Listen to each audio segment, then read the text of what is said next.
Have you ever wondered what happens if the creators of SpongeBob SquarePants got rid of Gary the Snail?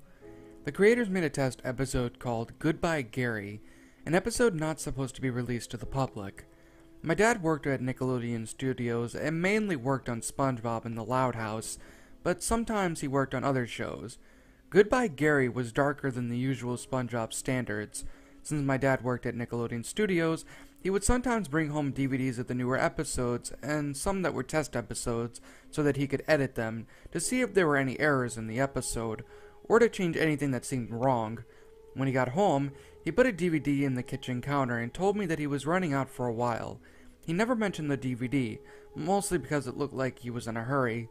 After he left, I grabbed the DVD off the counter, put it in my DVD player, and sat in my chair in my room to watch the episode.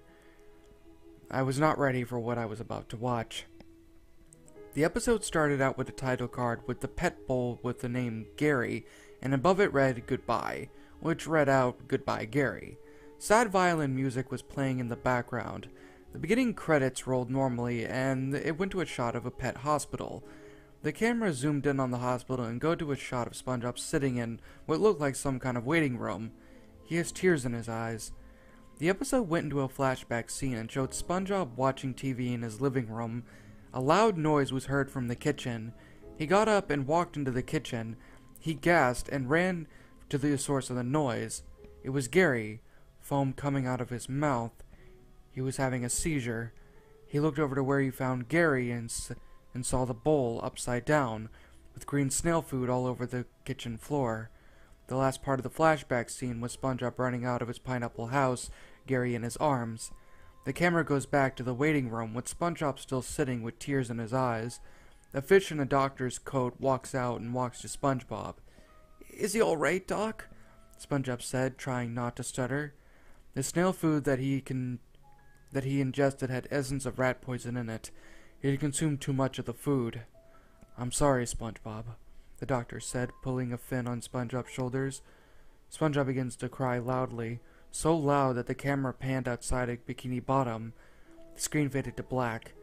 The screen then came back to SpongeBob sitting in his house with Sandy and Patrick with a couple of Krabby Patties. But something was different about SpongeBob. He looked thinner, like he hadn't eaten for about a couple of days. "Hey Sandy," Patrick began, "don't you think SpongeBob looks different?" "He lost Gary," Sandy said. "Give him some time. Here, SpongeBob." She gave SpongeBob a Krabby Patty. "This'll cheer you up for sure." It switched to SpongeBob's perspective, and showed the patty in his hands, and slowly morphed into a snail Gary. "Meow," the Gary in the SpongeBob's imagination said. It switched out of SpongeBob's perspective, and he started to cry loudly and uncontrollably. Sandy and Patrick tried to calm him down, with no success. Squidward burst through the door and screams, "Will you cut it out?" SpongeBob's crying didn't stop. Patrick got up and yelled at Squidward, "Do you have any idea what happened? Gary died last week. SpongeBob's sad, and you come in here and scream at him?" This was very unlike Patrick's character. Squidward came back at Patrick, yelling at him, "Gary died? Why couldn't it have been SpongeBob who died? The world would be a lot calmer, and I would be happier than I am now. Or why couldn't it be you who died, Patrick? We had enough idiots in Bikini Bottom alone." That line was very dark, especially for Squidward. They had never said anything like that in the show before, but after he said that, SpongeBob stopped crying and got up. And this is where it went downhill fast. "If you don't get the heck out of my house right now, Squidward, I'm going to kill you," SpongeBob screamed at Squidward, acting completely serious. Squidward didn't seem scared of him screaming. "Oh yeah, what are you gonna do? Hit me with your tears?" Squidward said, laughing after he said that. SpongeBob finally lost it. SpongeBob got up and ran at Squidward and leapt up into the air and jumped onto him. He started punching Squidward in the face, clawing at him. Sandy and Patrick tried to get SpongeBob off of him, but he just kept attacking him, pushing the two away when they tried to pull him off. Sandy threw a punch at SpongeBob, knocking him off of Squidward. When SpongeBob got punched, it made a squeak sound from the episode The Bully. I believe this is where the episode it was from. Squidward, who who now had a bruised nose, scratch marks all over his body, pieces of shirt torn off, and with a black eye, teared up, trembling with fear, yelled, Get him away from me! And ran out of the pineapple house. He ran into his own house and boarded the entire building up. SpongeBob started to cry uncontrollably again and ran upstairs to his room and slammed the door shut. Sandy and Patrick ran upstairs, and Sandy told him to open his door. SpongeBob didn't answer, so Sandy just told Patrick, "We should probably leave." He agreed and they left. A title card appeared saying 2 weeks later, and then it transitioned to Sandy and Squidward in front of SpongeBob's house. Squidward's nose was almost healed from the bruising, but he still had some injuries on his body. "You think SpongeBob will be okay with me being here, Sandy?" Squidward said in a calm voice. "Ah, sure, Squidward. He's probably over it by now. He's had to cheer up a little bit," Sandy said. "But he hasn't been to work in 3 weeks.